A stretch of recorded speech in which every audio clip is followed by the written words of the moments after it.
Welcome to The Explainer. Let's jump right in. For decades, the classic 4 Ps of marketing, product, price, place, and promotion, literally ruled the business world. But those rules were built for factories, for physical goods.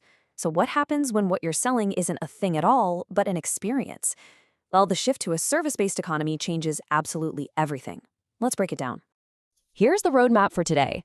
We'll start with the paradigm shift, then rethink product, price, place, and promotion for the service world, and finally look at what lies beyond those classic 4 Ps. Okay, part 1, the paradigm shift, destabilizing goods dominant logic. Think of a traditional factory. Value is basically built into a physical box and then just handed over to a customer, right? That's the old goods dominant logic. But in a service economy, value is co-created. Customers aren't just passive buyers sitting on the sidelines. They're active participants. I mean, if you get a haircut or work with a business consultant, you actually have to interact with them to get the exact result you want. The boundaries blur completely. So what makes a service so radically different?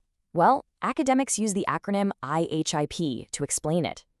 First up is intangibility. You simply can't hold a consulting session in your hand. Second, inseparability, meaning you consume a service at the exact same time it's being produced. Third, heterogeneity. Because humans are involved, your favorite barista might make your morning coffee just a little bit differently every Tuesday. And finally, perishability. You can't put an empty airline seat on a shelf and sell it tomorrow. Once it's gone, it's gone. These 4 traits literally change the whole game. Moving on to part 2, product, the experiential offering. Because you can't just draw up a mechanical schematic for a service, how do you actually design it? You use something called service blueprinting. It's kind of like mapping out a highly complex theater production. You map the entire ecosystem, what the customer does, what the front stage employees are doing right in front of them, and all those hidden backstage processes making it happen.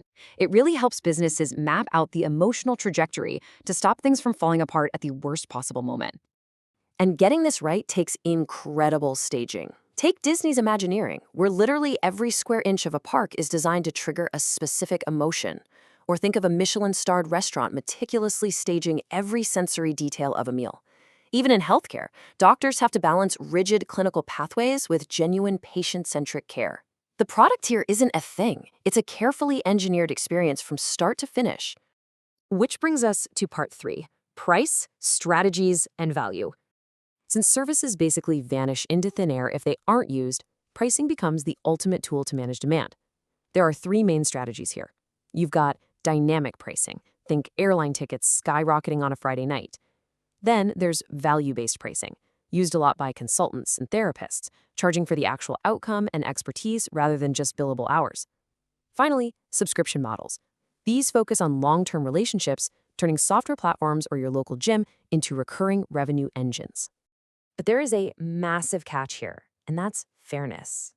Have you ever been absolutely furious at a huge surge price for a rideshare just because it started raining? Customers judge prices based on social norms. If dynamic pricing feels like straight-up price gouging, you shatter trust instantly. We see this with the heavy ethical scrutiny in healthcare or the massive pushback against personalized e-commerce prices. Managing that feeling of fairness is just as crucial as tweaking the revenue algorithm. Part 4, place, omni-channel distribution. Without physical warehouses, place becomes entirely about how the provider and the customer connect. We've evolved from single physical delivery points to parallel multi-channel systems, all the way to today's omni-channel world. Omni-channel basically means a totally seamless experience. It's like starting a bank transfer on your phone app and then finishing it with a teller in a physical branch without having to re-explain who you are or what you're doing. And today, technology is the ultimate middleman. Telemedicine literally brings doctors right into your living room, totally erasing geographic boundaries. Massive open online courses, or MOOCs, stretch the limits of a traditional classroom. And food delivery apps, they insert themselves right between the restaurant kitchen and your stomach. This sparks a massive strategic battle. In this digital ecosystem, who actually owns the customer relationship and all that valuable data? All right, part 5, promotion, communicating intangibles.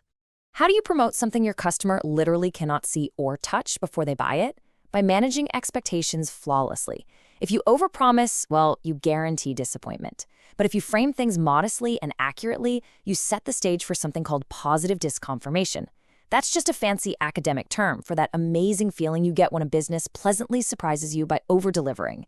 That feeling is the absolute secret sauce for building deep brand loyalty. Because you're essentially selling the invisible, you have to rely incredibly heavily on trust signals. This means robust service guarantees that completely remove the financial risk for the buyer. It's exactly why 5-star reviews, authentic user-generated videos, and professional accreditations are no longer just nice-to-haves. They are the absolute foundation of your digital marketing. They're the hard proof that your intangible experience is actually real and worth buying. Section 6. Beyond the 4 Ps. The transitional closing.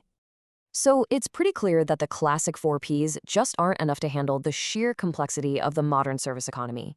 We've re-engineered product, price, place, and promotion, but we're actually still missing 3 crucial pieces of the puzzle. How do human interactions, operational architecture, and tangible physical environments complete this strategic logic? Well, think about that and join us in our next explainer to master the full 7 Ps framework. This explainer was brought to you using the research of Professor Dr Gustavo Souki from the School of Business Sciences of the Polytechnic Institute of Setúbal. Thanks for diving into this massive paradigm shift with us. Until next time, keep questioning the hidden structures that shape our everyday experiences.